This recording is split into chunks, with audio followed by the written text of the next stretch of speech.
Es obra del arquitecto Carlos Obregón Santacilla, quien tomó la estructura de la Sala de los Pasos Perdidos del malogrado Palacio Legislativo Federal del arquitecto francés Émile Bernard, para edificar el monumento concluido en 1938. Actualmente es uno de los más simbólicos en la Ciudad de México y forma parte de un conjunto integrado por el propio monumento, la Plaza de la República y el Museo Nacional de la Revolución. Se localiza en la colonia tabacalera de la Alcaldía Cuauhtémoc, cerca del centro histórico de la Ciudad de México. Esta obra no es más ni menos que el Monumento a la Revolución, obra arquitectónica y un mausoleo dedicado a la conmemoración de la Revolución Mexicana. El Monumento de la Revolución se concluyó en 1938 y su mirador permaneció al público durante 3 décadas, en las cuales se accedía a él por medio de 2 elevadores internos. El primero subía por el pilar sureste hasta el mirador externo. El segundo seguía una trayectoria curva, única para la época, centrada entre las 2 cúpulas de cobre, dando acceso a las aspilleras, al mirador de la linternilla que corona al monumento. La compañía Michael Brooks de Nueva York, especializada en la construcción de cimientos de acero, fue contratada y llevó a cabo las obras de cimentación y estructura para el Palacio Legislativo. Implicaron la tecnología más desarrollada, enormes grúas y máquinas, y mayor pericia de los albañiles. Un periodista escribía: "El terreno no se ha hecho una plataforma de concreto, y sobre esta plataforma se construye en un momento una serie de emparillados de vigas de acero. El primero se compone de 90 vigas de acero de 0.30 metros de peracle por 45 metros de longitud. El segundo, en sentido contrario, de 60 vigas de 43 metros de longitud con peso de 42 toneladas cada una, y el tercero de 42 vigas de 45 toneladas cada uno. Estas traves vienen de Nueva York en 3 partes, se ensamblan en el terreno y son movidas por poderosas grúas que, con mayor facilidad, las colocan en su lugar. Parece que nunca, ni en ninguna época, ni aún en los últimos arañacielos de los Estados Unidos, se ha hecho un trabajo semejante". Este monumento inició con el proyecto del Palacio Legislativo, proyecto realizado por el presidente Porfirio Díaz en 1897, la cual lanzó una convocatoria para la construcción de un Palacio Legislativo, mismo que albergaría, además de las cámaras de senadores y diputados, dependencias de gobierno y oficinas. No resultó ganador el primer lugar ninguno de los participantes, y tras abundantes escándalos y conflictos por dicho concurso, el gobierno del presidente Díaz designó al arquitecto francés Émile Bernard como el encargado de diseñar y edificar un fastuoso recinto para los diputados y senadores. Mas este arquitecto nunca vio su sueño materializado, ya que la obra fue cancelada tras el derrocamiento de Díaz por la Guerra de la Revolución Mexicana. La realización de este proyecto, de haberse construido, tendría mayores dimensiones que el Capitolio de Washington, D.C. El sitio elegido para la edificación fueron unos terrenos pantanosos cerca de la colonia tabacalera y del Paseo de la Reforma. La primera piedra para la construcción del Palacio Legislativo Federal fue puesta por el presidente Porfirio Díaz el 23 de septiembre de 1910 como parte de los festejos del centenario de la independencia de México. Debido a los retos que suponía la cimentación del edificio en un terreno inestable, la estructura metálica se construyó sobre una cama de 17,000 pilotes. La estructura metálica fue hecha de acero por Michael Brooks en Estados Unidos. La construcción se detuvo ante el inicio de la Revolución Mexicana. El gobierno del nuevo presidente Francisco I. Madero, una vez en el poder, continuó con las obras, pero tras su fallecimiento, finalmente se interrumpió la construcción. Años después de abandono, la estructura de acero quedó abandonada y en permanente desgaste. Emily Bernard volvería a México para intentar dar vida a su proyecto en 1922, proponiendo un monumento a los grandes hombres de la lucha de la Revolución, llamándole Panteón a los Héroes. El presidente electo Álvaro Obregón aceptó su proyecto, pero fue asesinado en 1928. Un año después falleció el arquitecto Bernard. ¿Cuáles iban a ser los elementos decorativos del Palacio Legislativo? El mármol italiano y las obras escultóricas que debieron ornamentar al Palacio Legislativo hoy día están dispersas en la Ciudad de México. El mármol de Carrara reviste algunos de los edificios públicos construidos a principios del siglo XX. Las esculturas representando la juventud y la madurez se encuentran en la entrada principal del Palacio de Bellas Artes.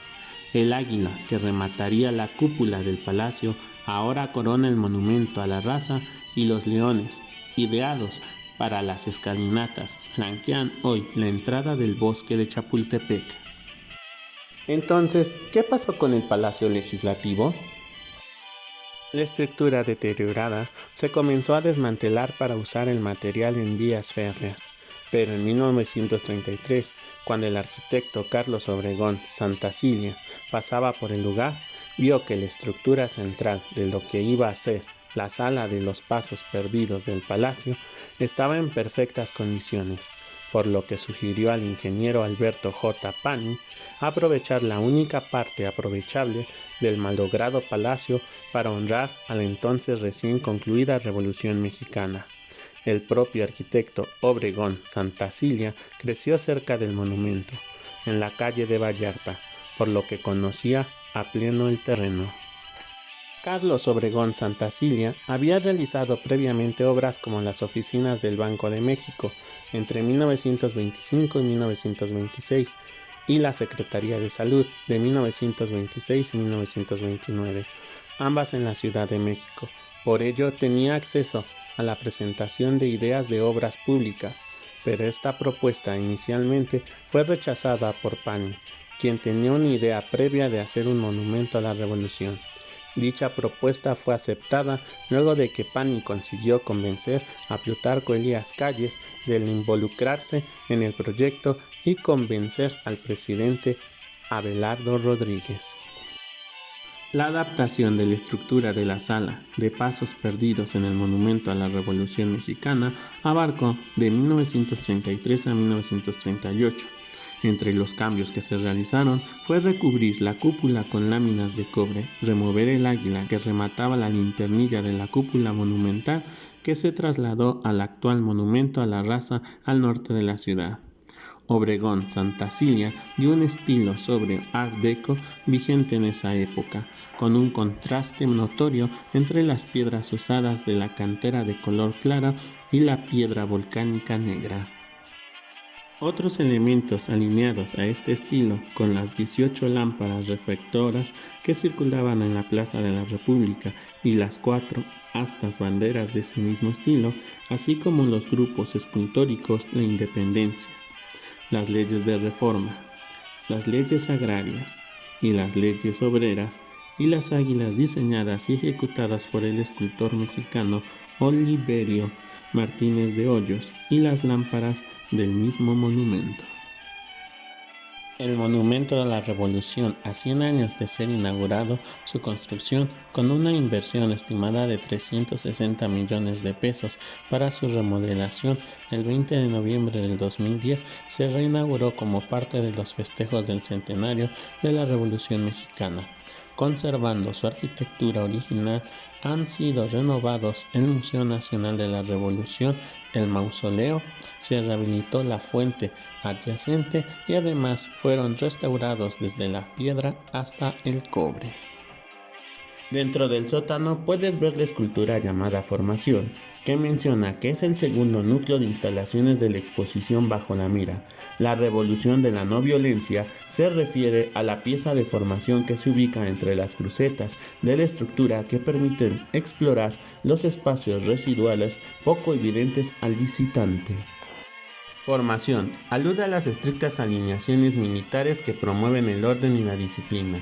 Así el título insinúa también la estricta disciplina de arquitectos e ingenieros de principios del siglo XX, que en su talento construyeron esta magnífica obra escultural con tecnología de vanguardia. El Museo Nacional de la Revolución, por medio de la Secretaría de Desarrollo Urbano y Vivienda, en conjunto con la Autoridad del Espacio Público Capitalino, ampliaron 1.325 metros cuadrados el espacio del Museo Nacional de la Revolución. Su remodelación incluye 3 secciones: Museo del Sitio, la nueva exposición permanente y una sala para exposiciones temporales. En el Museo del Sitio se puede apreciar las etapas constructivas de lo que sería el Palacio Legislativo y terminó siendo el Monumento a la Revolución. La exposición permanente cuenta con más de 400 piezas que recorren la historia desde el periodo de la Reforma hasta el cardenismo, contando con insignias, indumentarias, banderas y documentos oficiales que constan el legado histórico del periodo revolucionario.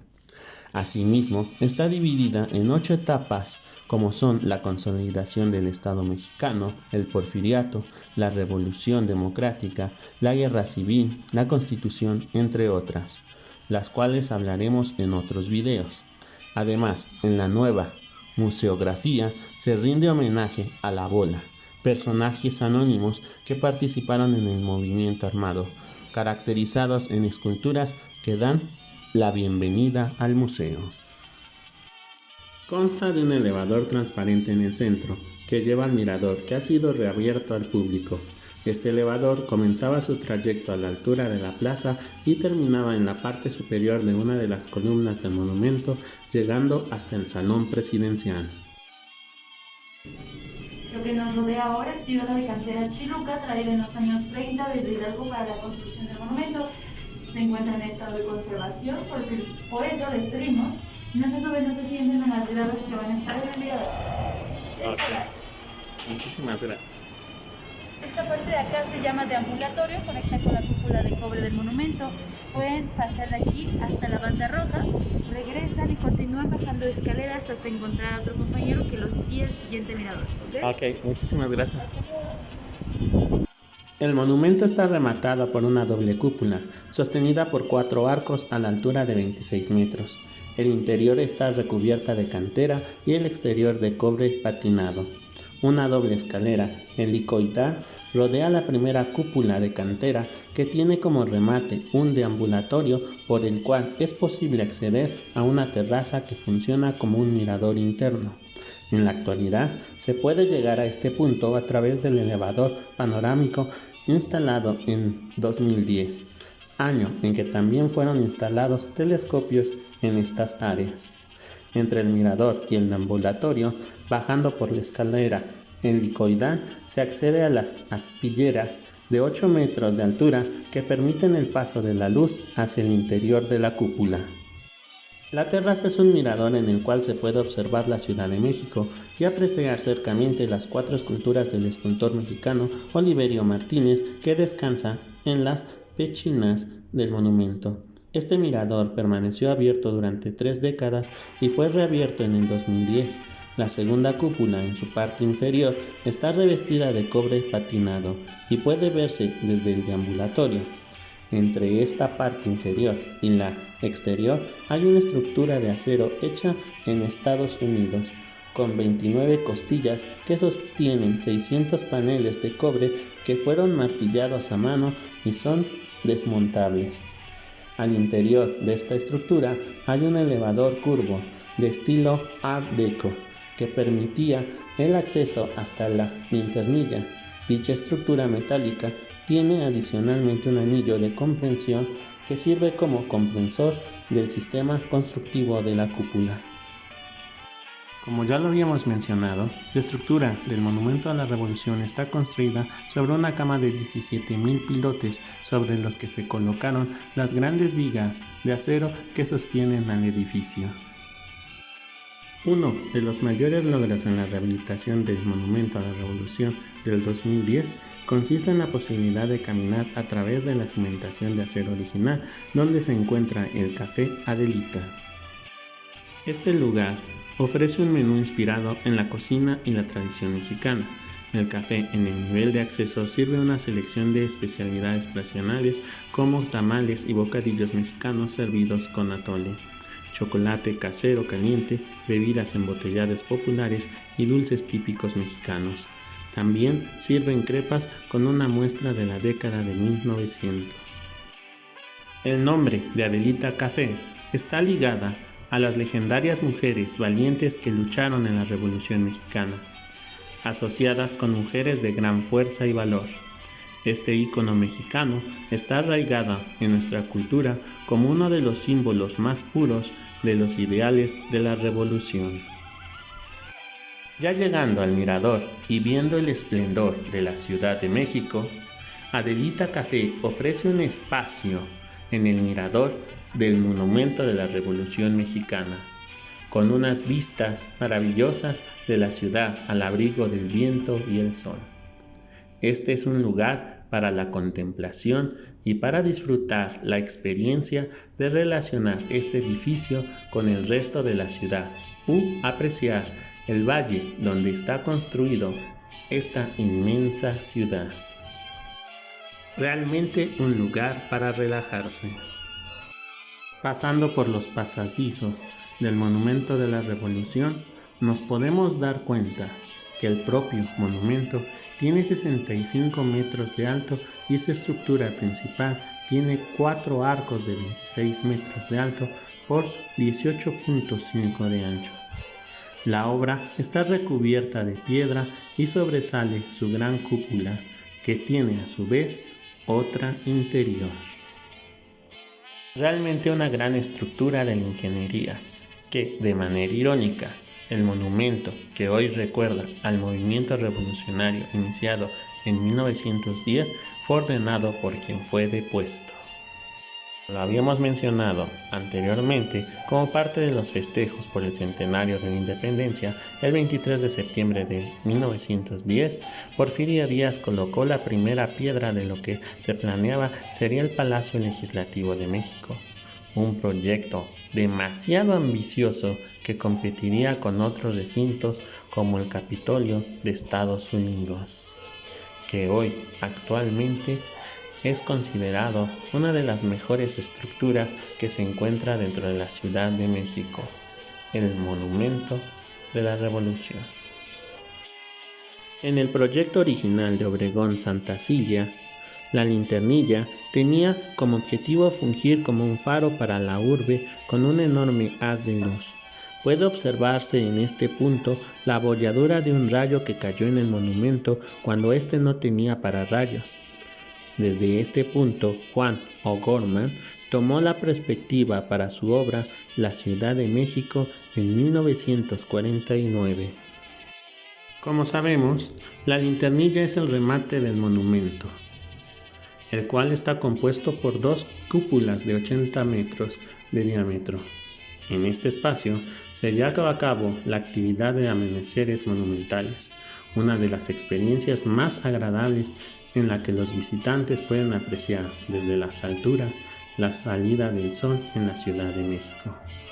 Después del recorrido, los visitantes podrán degustar una taza de café o una malteada de fresa, la bebida favorita de Francisco Villa, en el Café Adelita, establecimiento situado al interior del monumento, como ya lo habíamos mencionado, cuyo diseño simula una réplica exacta de un ferrocarril de inicios del siglo XX.